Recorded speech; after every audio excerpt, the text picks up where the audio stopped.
Un punto de vista en términos de energía y sostenibilidad en un elemento bastante digamos, controvertido, podemos decir, a la hora de introducirlo en este ámbito, en estos temas, ¿no? Efectivamente, aquí yo os propondré mi punto de vista. Seguramente hay varias interpretaciones y varias cosas y temas a los cuales se puede dar más o menos énfasis. Permitirme un poco de dar, de estresar los puntos que a mí me parecen los más interesantes, intentando también al mismo tiempo de, digamos, abarcar un poco todo lo que es importante mencionar, ¿no? Entonces, empezamos con un cuadro general, ¿no? Hablamos de sostenibilidad. A ver qué quiere decir esta palabra sostenibilidad, ¿no? Ya la palabra sostenibilidad quiere decir muchas cosas, pero no es una palabra, es un concepto altamente inflacionado al día de hoy, se usa para todo, es muy de moda. Está bien que sea de moda, creo que está bien que esté de moda, porque cuanto más se habla de eso, cuanto más esto entra en una cultura general de todos, y esto es positivo. Obviamente aquí siempre un poco soy un defensor de dar un punto de vista de la sostenibilidad cuantificado y objetivo, porque es cuando realmente todo esto se transforma en soluciones concretas y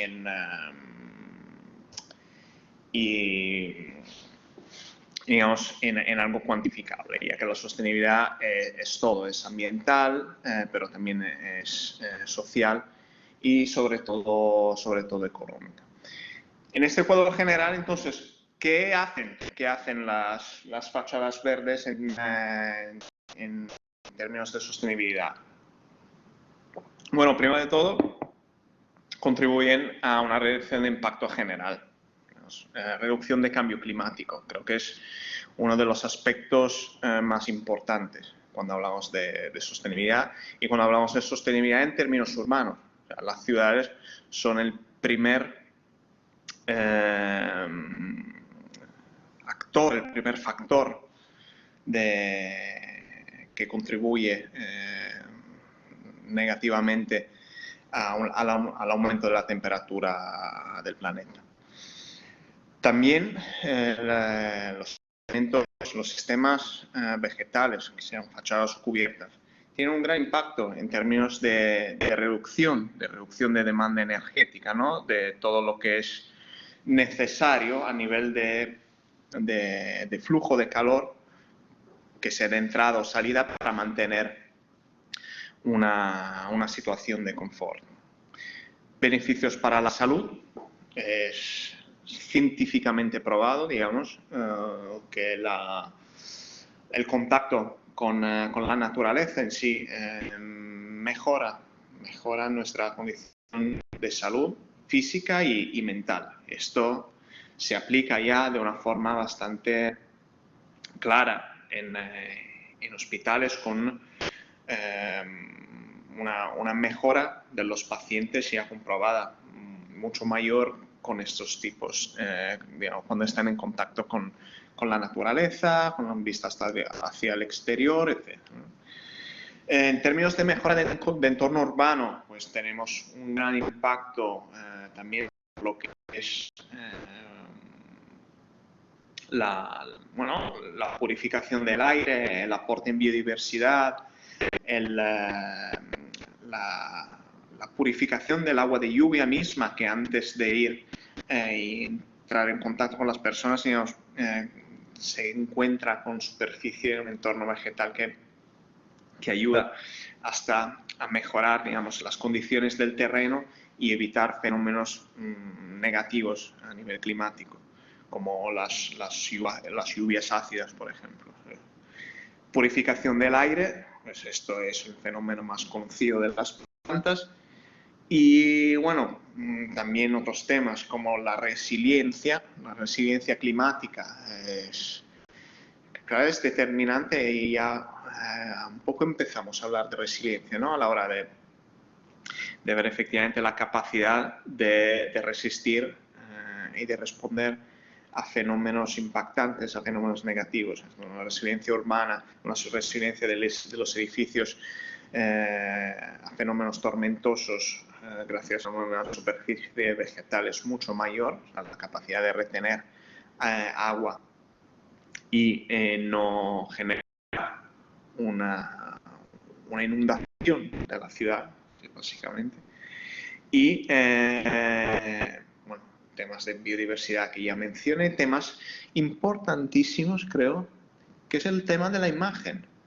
A ver, no lo digo porque soy arquitecto y claro, y tengo que defender mi partido, pero realmente yo creo que todo un concepto de sostenibilidad tiene que ser comunicado, porque es un aspecto antes de todo cultural.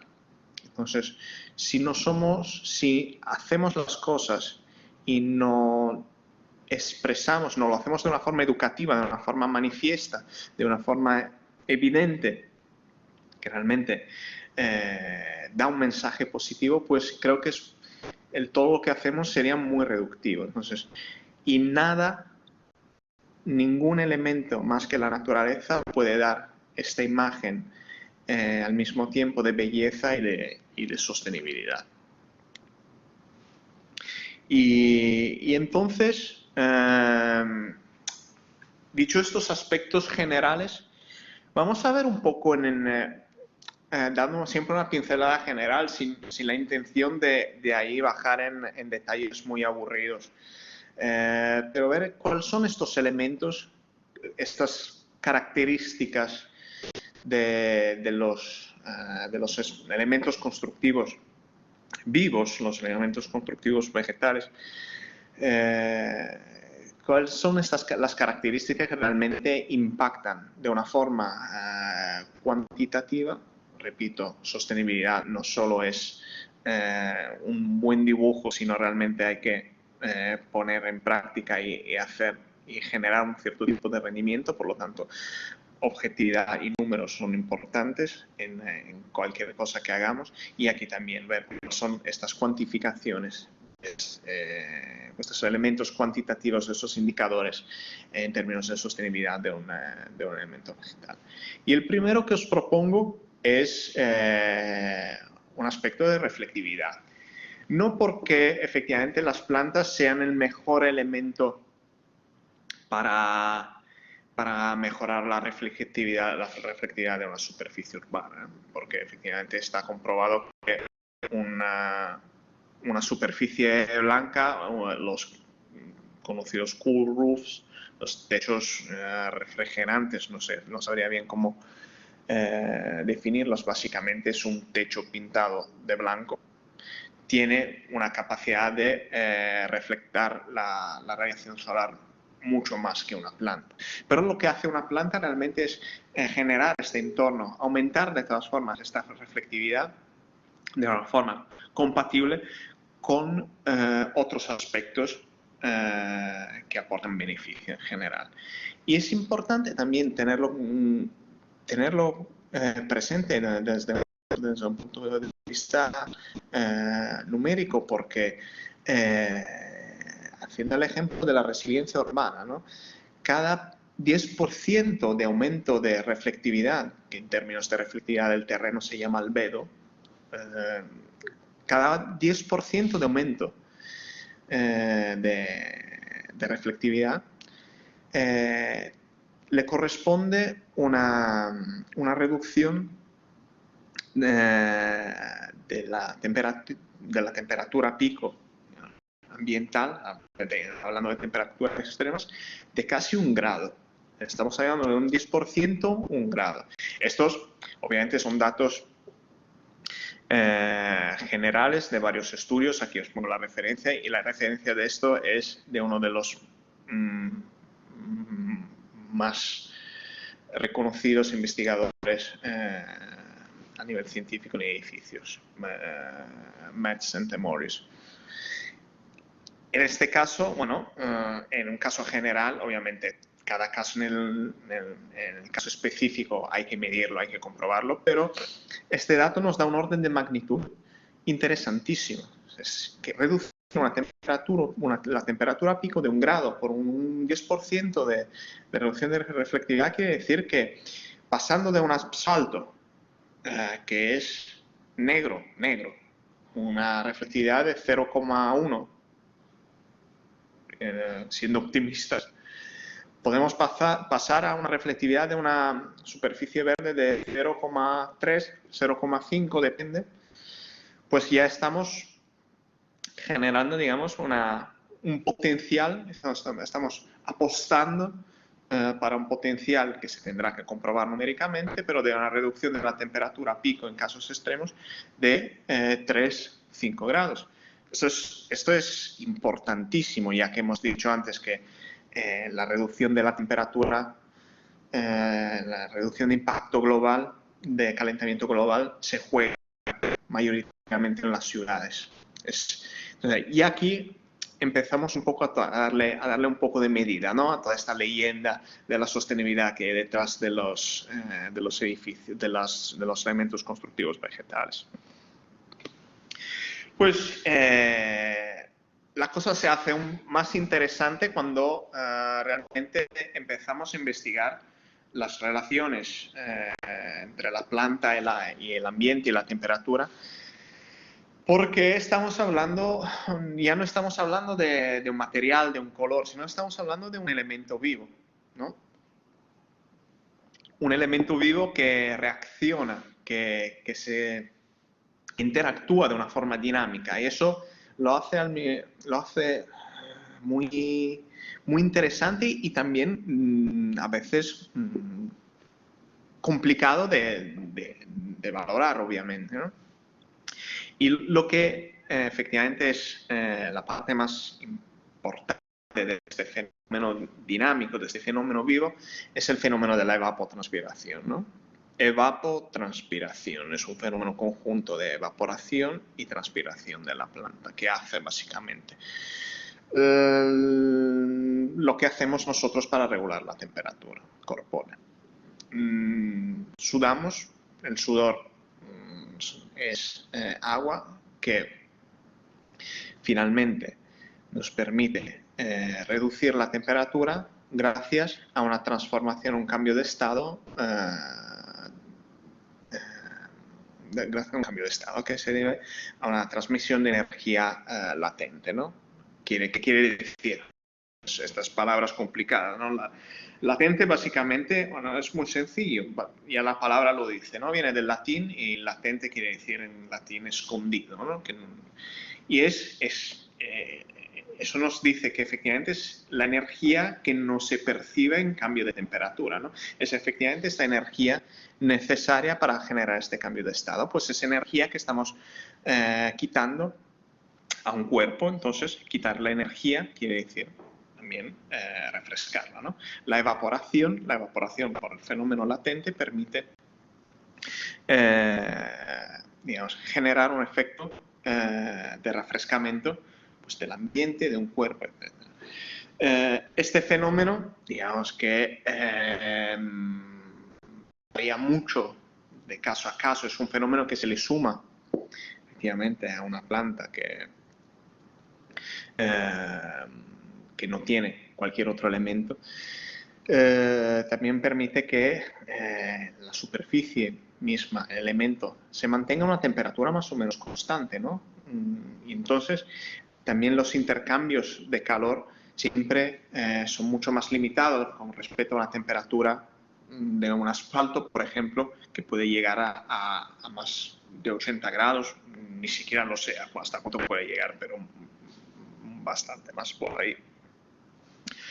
El tema que decía antes, que este fenómeno es, bueno, a la hora que nos podemos cuantificar, ¿no? Porque estamos proyectando, estamos diseñando, tenemos que tener herramientas cuantitativas para tomar decisiones objetivas, pues este elemento cambia un poco en función de varios aspectos, ¿no? De la radiación solar, del contenido de agua, de la densidad de la vegetación, de la hoja, ¿no? De la humedad relativa.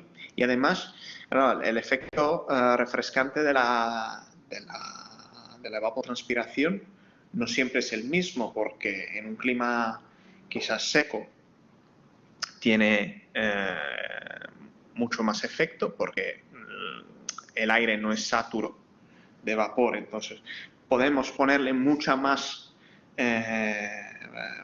agua, entonces hacer mucho más,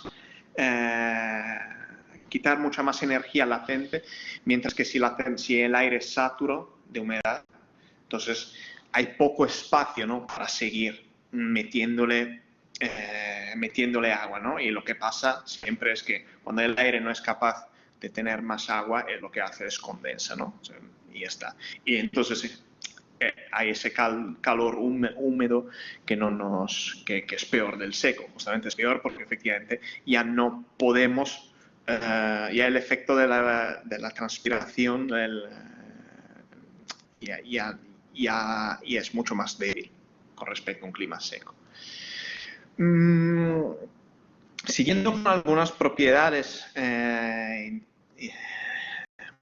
específicas, ¿no?, de estos elementos, pues la otra parte importante es el aislamiento térmico que proporcionan estos elementos.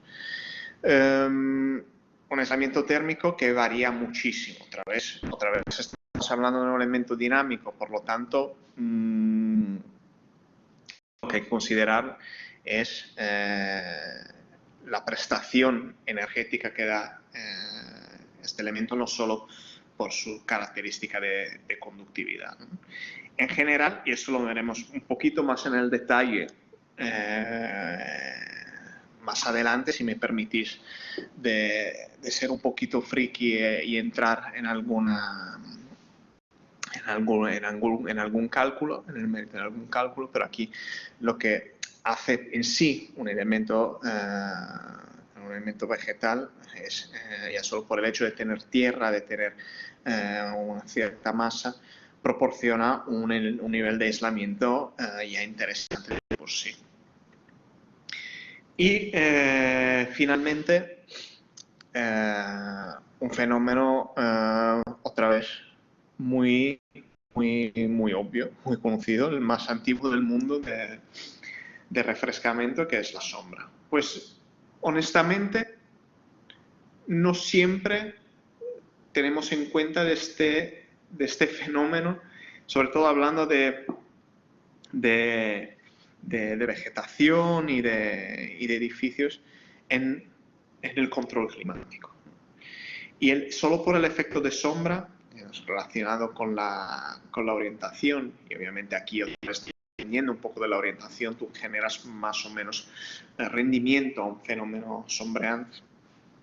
Aquí podemos llegar a prestaciones espectaculares, hasta jugar otra vez con la dinamicidad de la planta para proporcionar sombra en verano, y con un cierto tipo de planta con hoja caduca permitir que el sol, que las hojas, digamos, no estén en invierno, y permitir que el sol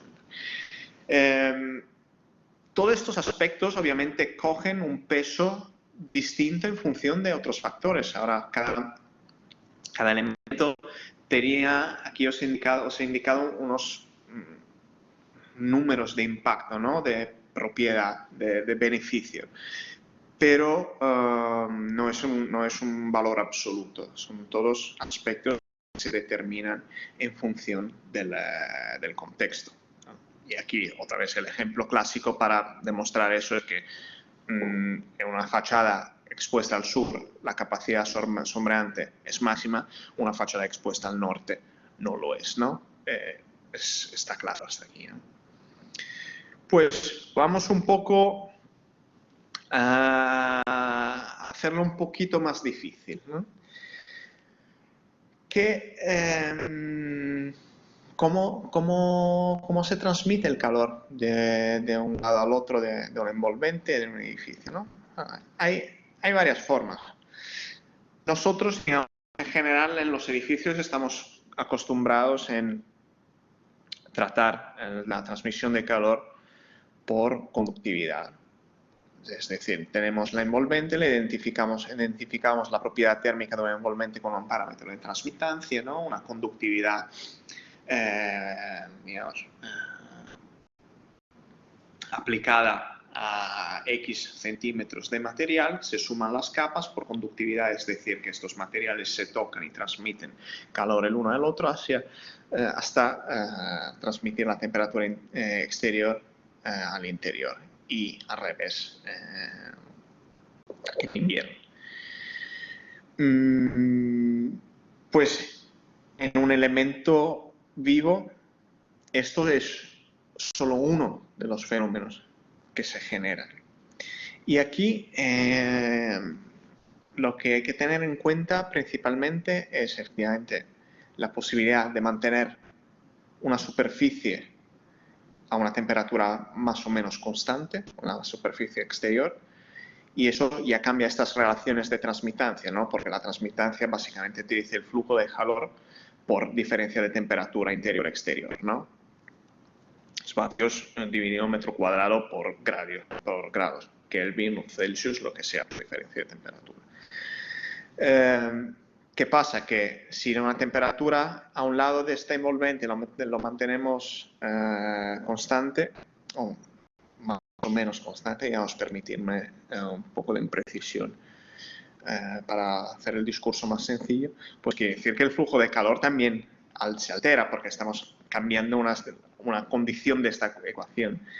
Además, lo que le estamos dando es la posibilidad de generar sistemas constructivos también un poquito más articulados, y aquí justamente en esta imagen lo que estudiamos es uno de los sistemas, el iPanel de vertical, con la propiedad de generar también esta cámara ventilada, y lo que verificamos también es la capacidad de reducir la temperatura no solo de la superficie sino del aire que pasa dentro de esta cámara ventilada. Al final de la presentación ya veréis también un poco este proyecto que llevamos.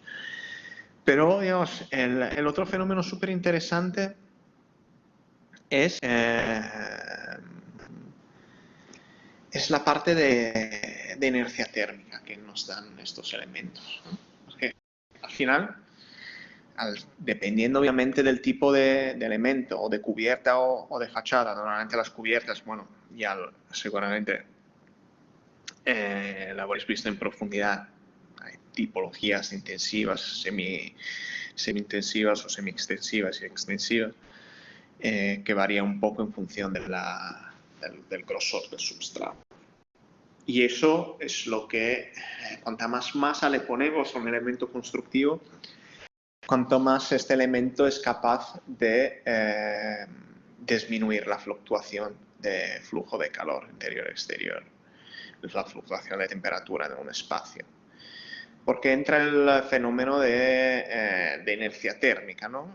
Que es esta propiedad muy interesante en nuestros climas, en los climas mediterráneos, de retrasar el pico de temperatura interior y hasta disminuir el flujo. Y cuanto más densa, cuanto más material hay en estos elementos, quiere decir que su capacidad térmica, ¿no? Que depende un poco de los kilogramos de material que hay, es mayor, y entonces cuanto más capacidad de absorber calor tenemos. Es como una esponja. Cuanto más grande y densa es esta esponja, cuanto más será capaz de contener una energía o algo que en este caso es energía. Y otro elemento determinante, digamos, en la capacidad de reducir la demanda energética, ¿no? De ser efectivamente un elemento sostenible, de capacidad de hacer muchas cosas, de transpirar, de reducir energía, etcétera, de funcionar, es este factor aquí, es el factor el Leaf Area Index, que es el factor, digamos, cuánto es grande una hoja, básicamente. Pues dependiendo de eso, depende del funcionamiento de una planta en muchísimas cosas, evidentemente, no solo en términos bioclimáticos, pero en ese contexto, básicamente, la capacidad aquí, en función de la hoja, se determina la capacidad de evapotranspirar, la potencial de evapotranspiración, se determina la capacidad de sombrear una superficie, imaginémonos, eso es lógico, ¿no? Pues todas estas cosas son lógicas, pero a la hora de diseñar una envolvente verde y diseñar la prestación energética y el impacto medioambiental, diría, no sé si sería muy atrevido decir que casi nunca se considera en la profundidad, en la medida que toca. Aparte de otros temas que son importantísimos como la emisividad, la resistencia estomacal o el contenido de agua del sustrato. Finalmente, yo creo que aquí es un poco más relacionado a la energía que no realmente a todo lo que puede ser la esfera del impacto ambiental de un elemento verde. Llegamos finalmente a la pregunta de siempre, ¿no? Al final son sostenibles estas fachadas verdes, ¿no? Y la verdad que deberíamos un poco profundizar más de lo que hemos visto hasta ahora. La verdad, la respuesta es como siempre. Depende. Depende de cómo consideremos todos estos factores en un contexto. Aquí un ejemplo de esta fachada en China, donde hay puntos donde la fachada es sostenible y puntos donde no, puntos donde está funcionando, puntos donde no está funcionando. Y eso, fijaros que aquí el sistema es el mismo, es el mismo sistema. Lo que cambia efectivamente es igual pocas cosas de contexto, pero que son las determinantes, ¿no? Y que son determinantes quizás en este contexto, en otros serían distintas. Tener presente todo eso es lo que hace realmente un elemento constructivo de este tipo sostenible o no. Seguramente tenemos un buen punto de partida, ¿no? Que realmente el enunciado del principio, ¿no? Que el partido de la lucha contra el cambio climático se hace en las ciudades, pues muchas investigaciones han visto que se han dado cuenta los científicos súper inteligentes que hay mucha más fachada que cubierta, ¿no? Entonces, con este descubrimiento increíble, que hay mucha más fachada que cubierta en las ciudades, pues vemos que efectivamente el impacto, la relación con el entorno urbano puede tener un papel muy importante jugando con los elementos vivos de fachada, obviamente, sin quitar prestigios a las cubiertas que tienen un papel mucho más potente en otras cosas, efectivamente, de retención de agua, reducción de impacto de un cierto tipo de radiación solar en una cierta fase del año. Pero no hay que criminalizar un poco los muros verticales, porque realmente tienen un papel muy importante también en el entorno urbano. Y básicamente, ¿dónde están los problemas?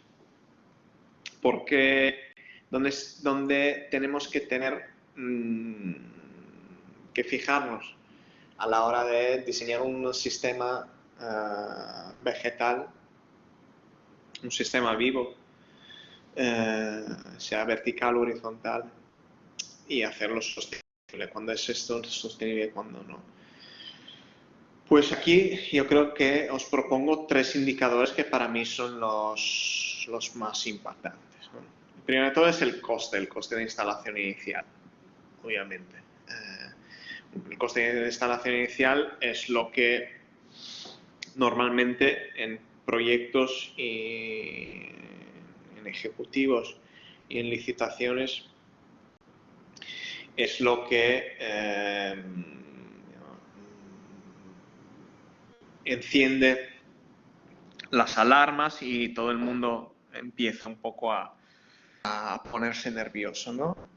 Realmente el tema de coste es un tema que verlo solo de un coste de construcción, sobre todo en elementos como este, es erróneo. Porque un edificio no es un objeto que se entrega a la hora del corte de la cinta acabada la obra, sino que tiene un impacto muy importante, mucho mayor actualmente durante su fase de vida, durante su fase de uso, que no en la fase de construcción, o como mínimo, eso varía mucho, pero de momento, seguramente en términos de coste tiene mucho más impacto durante la vida útil. Por lo tanto, considerar también el coste es importantísimo tener un coste contenido en la fase de construcción, pero tenemos que ser capaces de identificar estos costes más allá de una entrega, de un final de obra. Aquí va el siguiente aspecto que se relaciona con el consumo de agua. Aquí hay temas muy contundentes y que hace de un sistema de la vegetación algo que pasa de ser sostenible a no sostenibles solo por el consumo de agua. Y aquí, básicamente, en general, las mejores prestaciones rodean el litro de demanda de agua por metro cuadrado de superficie vertical. Puede ser un poquito menos, puede ser un poquito más, eso también varía, ¿no? Obviamente, cuanto más vamos por encima de ese valor, cuanto más tenemos que vigilar que lo que estamos haciendo realmente es más una obra de jardinería que no un sistema constructivo eficiente. Y efectivamente esto es importantísimo poderlo conectar con sistemas de reutilización de agua, grises y pluviales. Hasta hay muchos sistemas y hasta experimentos más o menos conseguidos y productos que hasta he visto en el mercado que se usan las plantas como purificadoras del agua. Pues, fitodepuración, etcétera, hasta purificación de las aguas negras. Y finalmente, todo el coste de uso y mantenimiento, ¿no? El coste durante todo el ciclo de vida y el coste y la aportación, el beneficio durante todo el ciclo de vida, ¿no?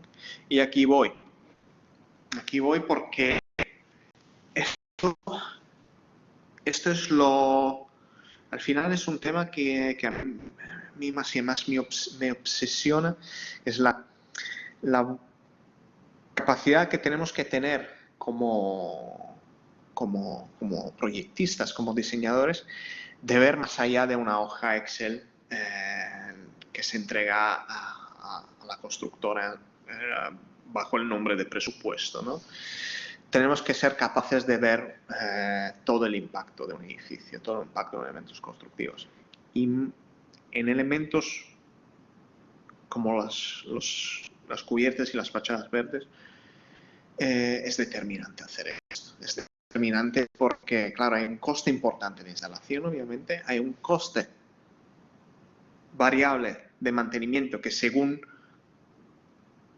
lo que quieras ahorrarte al principio, luego te lo comes después en todo lo que te va a causar, digamos, este ahorro inicial. Y hay beneficios y aquí estoy hablando de de rendimiento, retorno de la inversión de esto, es decir, ser capaces de cuantificar los beneficios, ¿no? El primer beneficio es el ahorro energético, obviamente otro tema muy variable por todos los aspectos que acabamos de ver, que en sí puede dar una amortización espectacular, ahorro energético en los edificios, más y más, digamos, será uno de los puntos más importantes de la era post-COVID, porque es donde se desempeñará muchísimo capital europeo para la recuperación. Y el otro tema también muy actual, la mejora en salud. La mejora en salud es un aspecto también cuantificable a nivel económico. Tiene que ser siempre más un aspecto cuantificable a nivel económico. Y otra vez, creo que ahora, como nunca, estamos viendo las repercusiones económicas de un problema de salud. Aquí, digamos, no hace falta una pandemia para demostrarlo. En edificios de oficina, por ejemplo, donde las grandes empresas se han dado cuenta que sus trabajadores eran más rentables, más productivos, más contentos, básicamente, hablando de personas, no hablando de números, eran más contentos en entornos más saludables, con cierto tipo de características, seguramente en un entorno más en contacto con la naturaleza, pues en este contexto también su flujo de caja mejoraba, su rendimiento mejoraba, ¿no? Entonces han hecho varios estudios y tampoco muy complicados, simplemente se han puesto a ver la hoja de salario, cuánto les salía cada mes, y han visto que mejorar un poquito, mínimamente, la productividad del trabajo, pues le daba ahorros o beneficios muy relevantes. Y por eso, digamos, al día de hoy no hay un edificio de oficina de empresas, digamos, de un cierto tamaño, obviamente, que no conlleve, que no se acompañe con una certificación como un mínimo ambiental, sino además más y más se están exigiendo certificaciones específicas de la salud como la WELL. Y entonces, en términos también de ciclo, lo he dicho antes, ¿no? El tema de control de la gestión del agua es determinante en términos de impacto ambiental, es determinante en toda esta ecuación de rendimiento,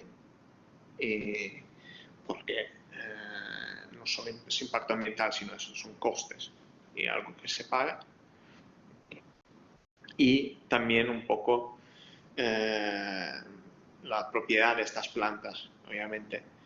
La característica de estas plantas depende muchísimo de la necesidad de agua, determina la demanda de agua y el impacto de diversidad. Cuanto más una planta es autóctona o, digamos, adaptada, cuanto mejor es su impacto ambiental, tanto en demanda hídrica, necesidades de agua, como en alteración de la biodiversidad. Y digamos, en todo eso llegamos a un concepto, otro concepto que últimamente a mí me está apasionando muchísimo, que es la economía circular. ¿Qué tiene que ver la economía circular aquí? Todo.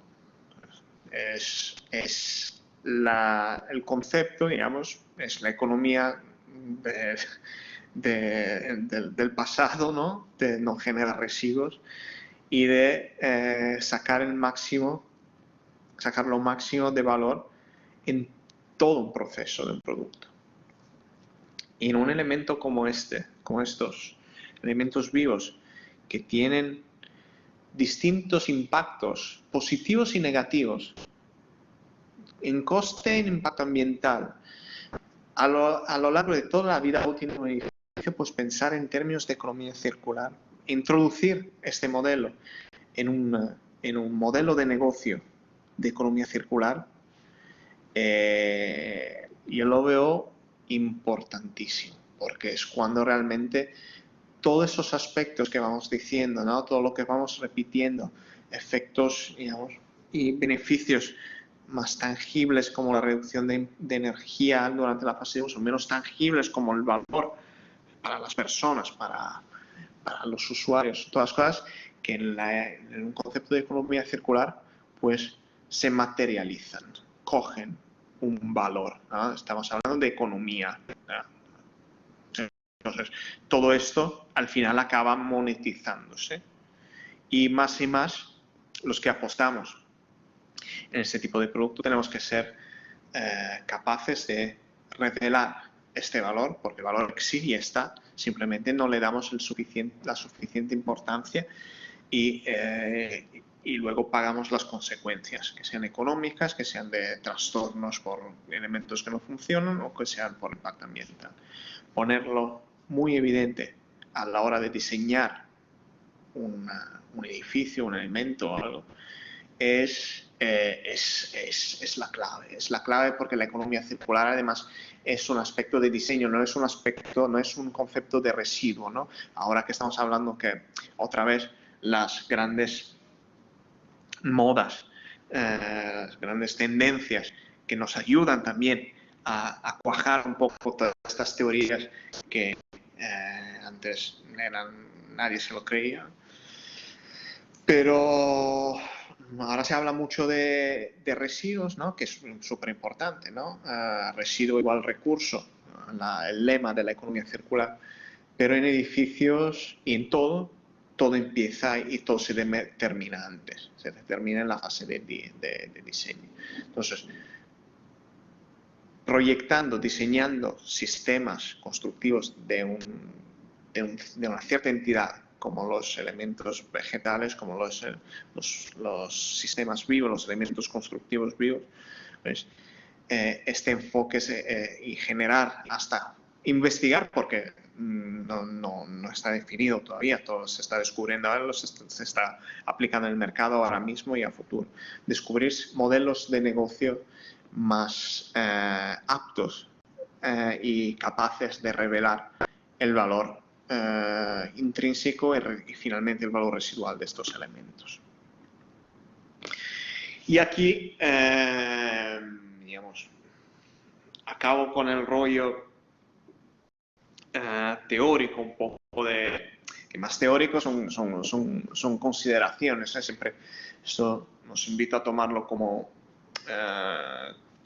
mi percepción sobre este aspecto, y todo lo que digo os escribo y que os pasaré de googlearlo, ponerlo en crisis y empezar un debate en este sentido y haceros vosotros, digamos, vuestra opinión a partir de eso.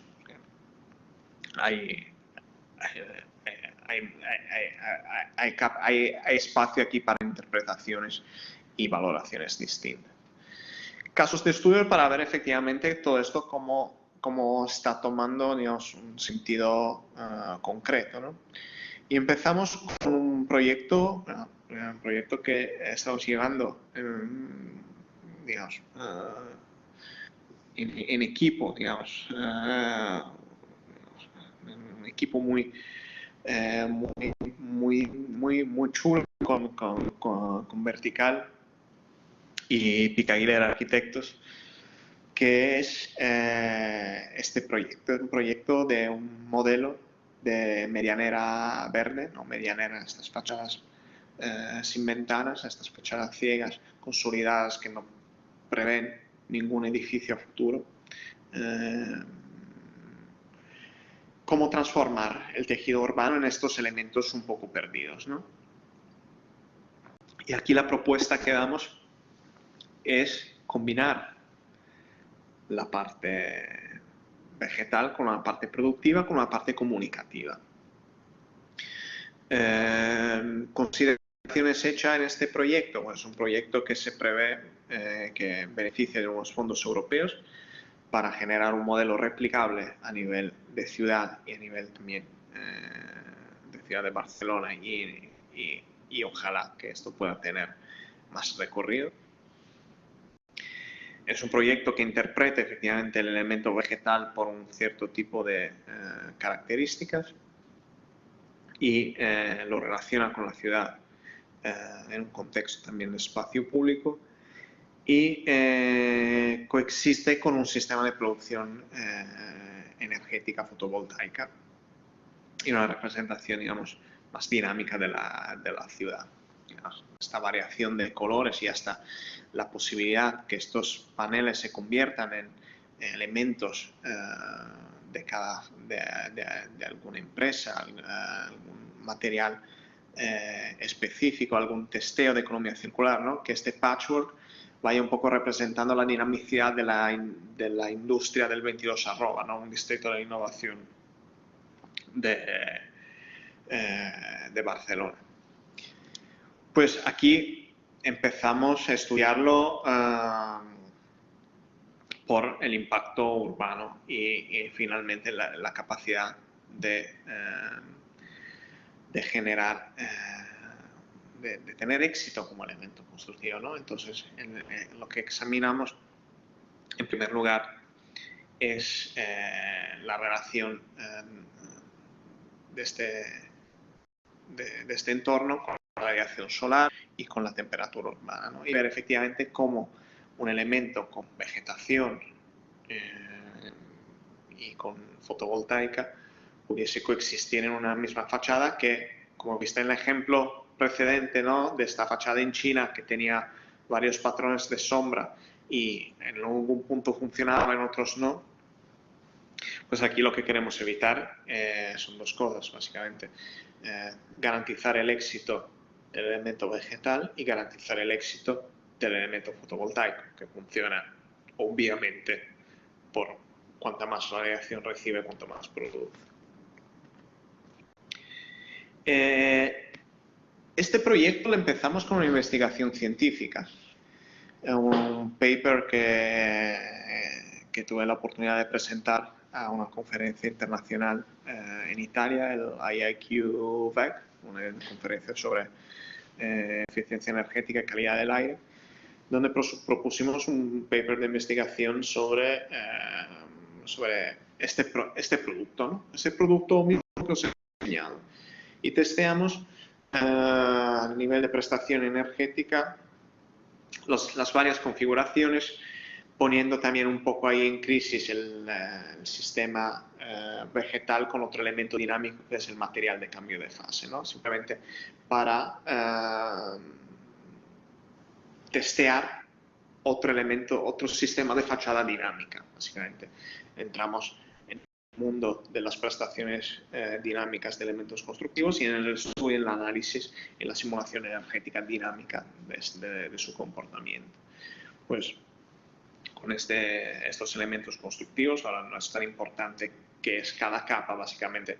Una es una fachada ventilada y la otra una fachada ventilada con materiales de cambio de fase, ¿no? Si no lo conocéis, son materiales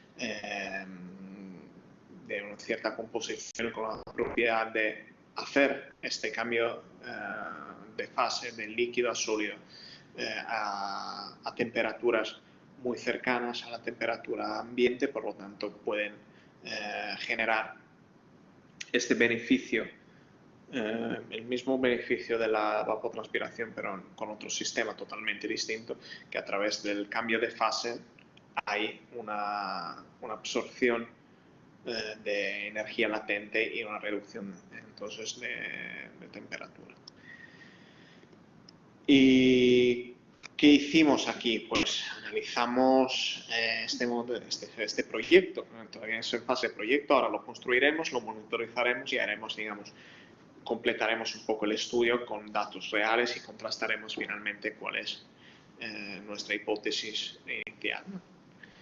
Y aquí lo diseñamos un poco con todos los elementos que os he descrito antes, para ver efectivamente, para poder realmente estimar y diseñar y concebir un elemento constructivo con sus propiedades energéticas, no porque le asociamos simplemente un valor de conductividad que alguien le pondría, digamos, el valor de conductividad de la Tierra, nada más.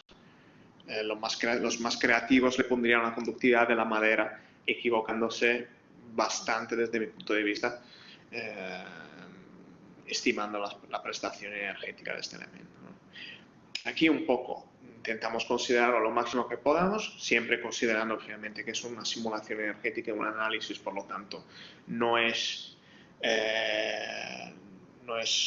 la bola de cristal, no es prever el futuro, sino generar, digamos, un contexto virtual que nos permita hacer pruebas, nos permita analizar un cierto tipo de dinámica que dentro de un cierto rango de error podemos considerar suficientemente válido para luego comprobar un cierto tipo de sistema o contrastar distintos sistemas constructivos.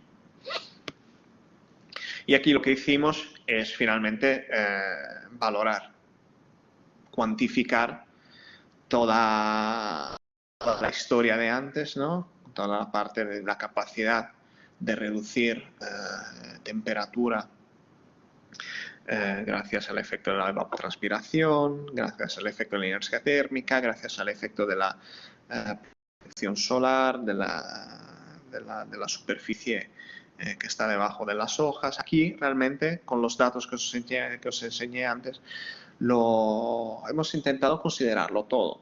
No es a prueba de error, repito, pero creo que es seguramente una aproximación mucho más cercana a la realidad que en otros contextos donde este trabajo no se hace. Y aquí veis las tres fachadas, el green wall, las curvas verdes,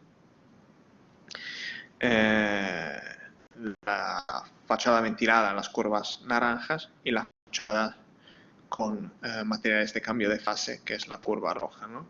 Y finalmente el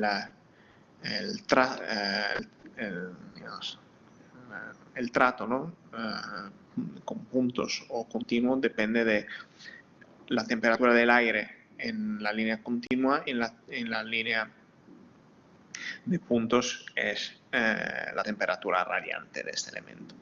Y como podemos ver, hay grandes diferencias en la temperatura radiante, básicamente porque la temperatura superficial se mantiene mucho más constante en elementos vegetales comparado con la misma superficie de la fachada ventilada. Aquí estamos midiendo la temperatura dentro de la cámara ventilada. Y también la temperatura del aire, vemos que en cada caso es siempre la más baja. En algún caso, si comparamos eso con la temperatura exterior, en algún caso la temperatura de la cámara está por debajo de la temperatura exterior. Eso quiere decir efectivamente que aquí la interpretación que le doy es que efectivamente estamos considerando un fenómeno de evapotranspiración que reduce a través de un fenómeno latente la temperatura aún más de la temperatura del aire. Eso es un poco un resumen de resultados que también estudiamos. Esta reducción de 1 grado comparado con la temperatura exterior de la fachada del espacio, digamos, de la cavidad de la fachada ventilada, una reducción de refrigeración, de la demanda de refrigeración del edificio, y algún estudio del comportamiento del material de cambio de fase, y efectivamente luego un comparativo también en coste-beneficio de cada sistema. Y aquí os hago otro ejemplo donde en la presencia de la vegetación encubierta, solamente en este caso, ha sido interesante, no tanto por la cantidad de verde, no tanto por definirse como un proyecto que excele por vegetación, sino que entra dentro de un contexto de economía circular.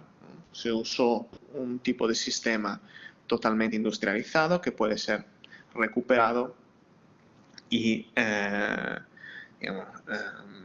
totalmente desmontado. Entonces, retenido, pues se puede retener totalmente el valor residual al final del ciclo de vida. Es un edificio de uso mixto industrial y oficinas en Viladecans. Es un edificio de Pic Aguilera Arquitectos, donde yo he tenido la oportunidad de colaborar en este proyecto en primera línea como responsable de toda la área de sostenibilidad. Y digamos, lo interesante es efectivamente, bueno, todo el concepto que hay detrás de este edificio, y donde también estos elementos verdes son elementos desmontables, son elementos industrializados, elementos componibles que pueden ser recuperados al final del ciclo de vida. Y aquí el discurso importante fue efectivamente todo lo toda la propiedad que exigimos para estas plantas. El hecho que el 100% de estas plantas fuesen autóctonas, por una superficie total de 1.200 y pico metros cuadrados, que todo ese sistema favoreciera a una reducción importante del efecto isla de calor con esta superficie y una absorción y recogida de agua pluvial. Y gracias a un depósito también y el volumen de agua que hemos podido, digamos, almacenar en ese depósito por razones también constructivas, digamos, vinculadas a todos estos otros fenómenos, ¿no? Llegamos a reducir la demanda de agua de un 55% en el mes más crítico, en el mes de julio.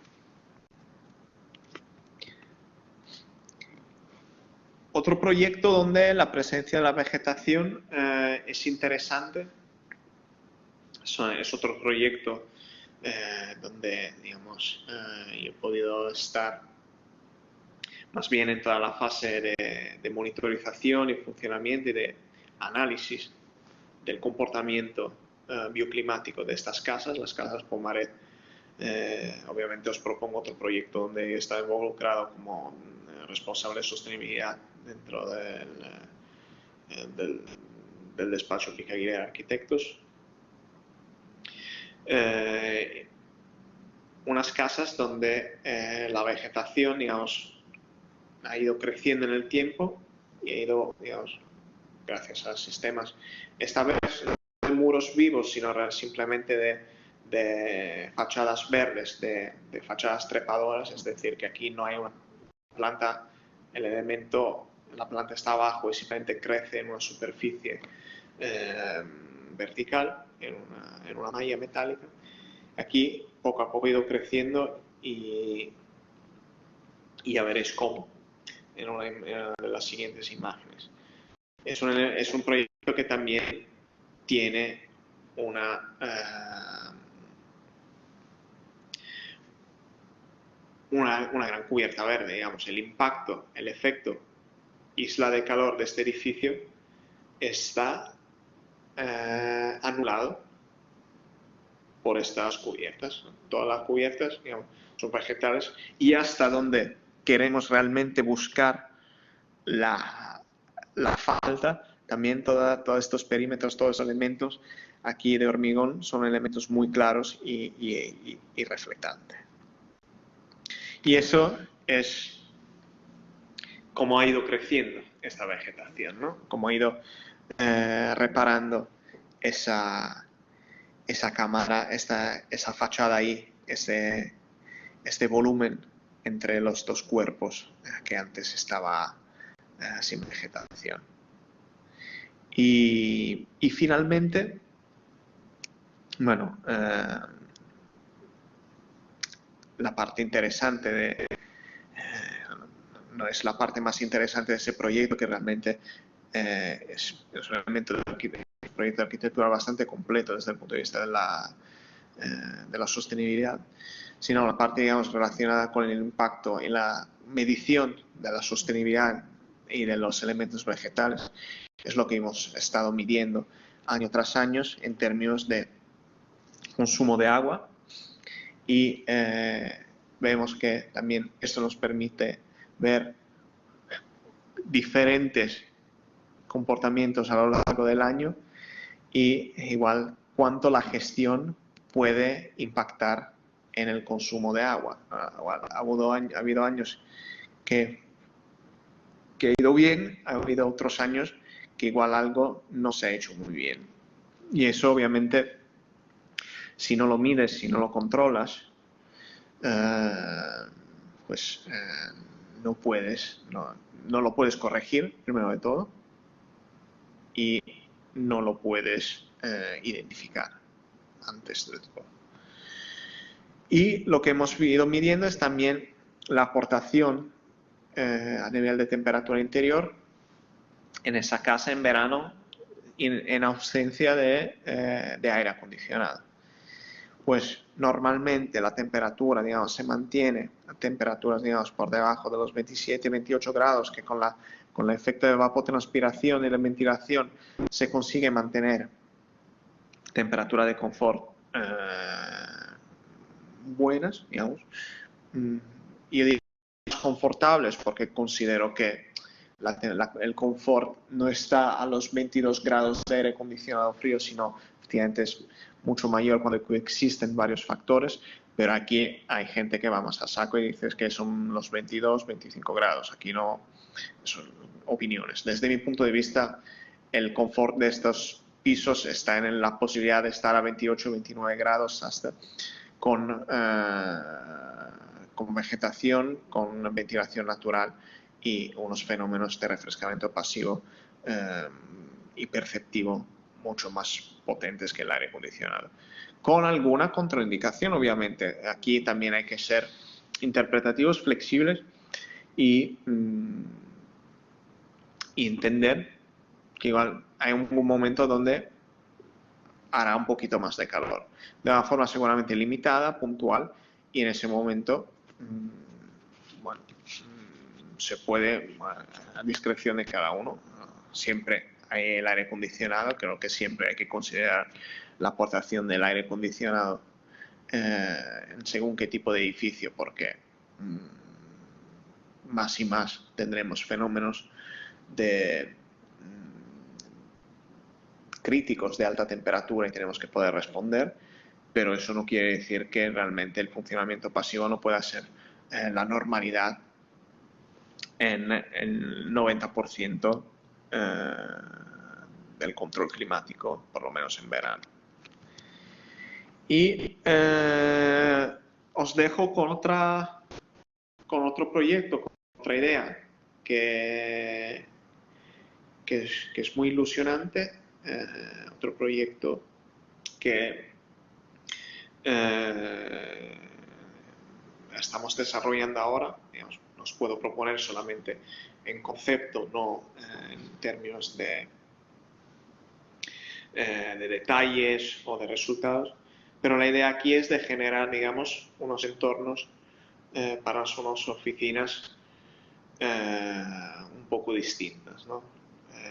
Oficinas donde el impacto con el terreno es mínimo, todo es naturaleza, se mantiene, digamos, el 100% de continuidad de la naturaleza en el suelo, y los edificios, digamos, están por encima, generando también relaciones de patios, un contacto constante con la naturaleza, de vistas que, digamos, para mí, honestamente, es uno de los proyectos más ilusionantes donde estoy teniendo la oportunidad de trabajar.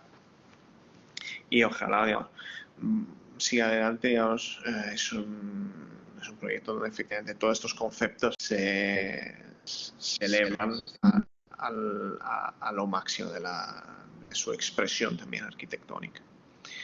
Y nada más. Simplemente muchas gracias por la atención, muchas gracias por la oportunidad de enseñar muchos proyectos de Peak Architects, donde he tenido la oportunidad de trabajar en estos años y que creo que bueno, me han sido necesarios para apoyar un poco todo con mi experiencia, obviamente. Otra vez repito, con mi experiencia no puedo aportar nada más que esto en términos de sostenibilidad, básicamente. Y aquí lo dejo a las preguntas, a las dudas y a todo lo que pueda surgir. Muchísimas gracias.